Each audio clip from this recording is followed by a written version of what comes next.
ఈ విషయాన్ని బయటికి పొక్కనివ్వట్లేదు అమెరికా. కనీసం అమెరికాలో కూడా తెలియడం లేదు. కేవలం ఇది ఒక డౌట్తోనే ఇంత పెద్ద ఉద్యమం నడుస్తుంది. బట్ అది దాదాపుగా ఇప్పుడు ధృవీకరణకు వచ్చింది.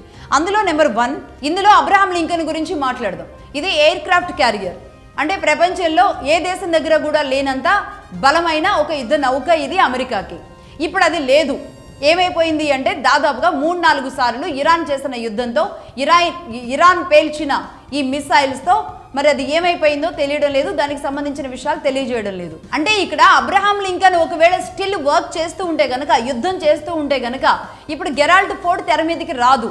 కానీ గెరాల్డ్ ఫోర్డ్ వచ్చి కనిపించట్లేదు.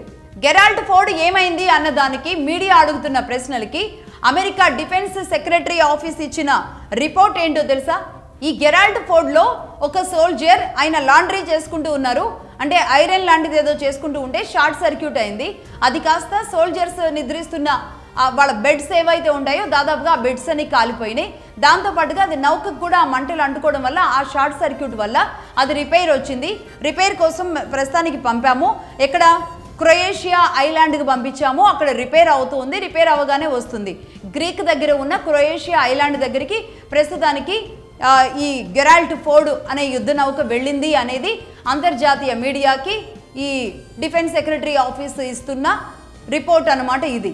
అక్కడికి అబ్రహాం లింకన్ విషయాన్ని దాచిపెట్టి గెరాల్డ్ ఫోర్డ్ విషయంలో ఇచ్చిన ఒక చిన్న ఇన్ఫర్మేషన్ ఇది కూడా అని మనం చూడాలి.